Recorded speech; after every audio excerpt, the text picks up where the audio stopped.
नमस्कार। आप देख रहे हैं इंडिया न्यूज़ का डिजिटल प्लेटफार्म। मैं हूं नरेंद्र यादव। भारत का पड़ोसी मुल्क पाकिस्तान लगातार अलग अलग हथकंडे आजमाता रहता है।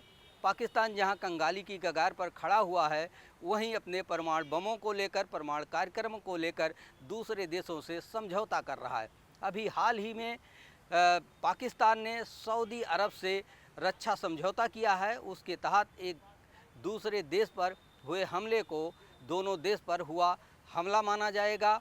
अब पाक के रक्षा मंत्री आसिफ ने साफ तौर पर कहा है कि अगर ज़रूरत पड़ी तो सऊदी अरब को पाकिस्तान के परमाणु कार्यक्रमों की उपलब्धता सुनिश्चित कराई जाएगी। यानी कि सऊदी अरब को अगर ज़रूरत पड़ी तो परमाणु बम भी उपलब्ध कराए जा सकते हैं। उनके कहने का यही मकसद है। जिस तरीके से सऊदी अरब और पाकिस्तान के बीच रक्षा समझौते हुए हैं, उससे पाकिस्तान काफ़ी उत्साहित है और ज़्यादा ही उछल कूद इंटरनेशनल मीडिया में मचाए हुए है।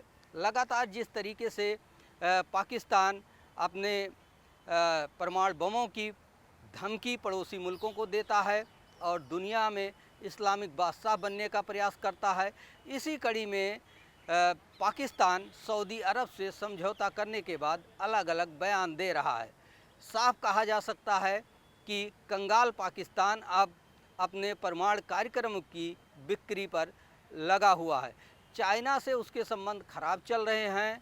अगर बात की जाए अमेरिका से संबंधों की, तो ऑपरेशन सिंदूर के बाद जिस तरीके की परिस्थितियां बनी, उसमें पाकिस्तान अमेरिका के करीब जाता हुआ दिखाई पड़ रहा है और इसके पीछे कहीं ना कहीं अमेरिका का हाथ है।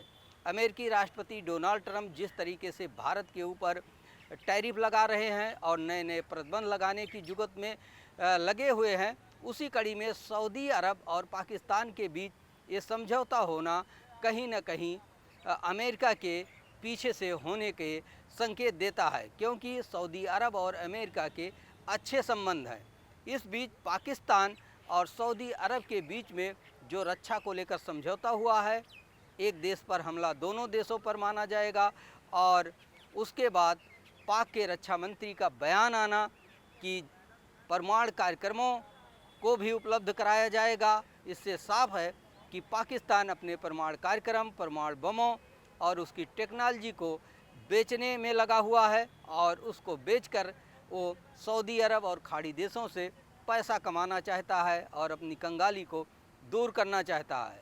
अब देखने वाली बात ये होगी कि सऊदी अरब पाकिस्तान को इस एवज में किस तरीके की सुविधा देता है, किस तरीके का आर्थिक पैकेज देता है और आगे की उसकी क्या भूमिका होगी पाकिस्तान को लेकर के। और पाकिस्तान के साथ जो रक्षा समझौते हुए हैं, उसमें सऊदी अरब किन किन मुद्दों पर और कहां तक एक दूसरे को सहयोग करने की बात करते हैं या समझौता करते हैं, अभी इसका इंतज़ार करना होगा।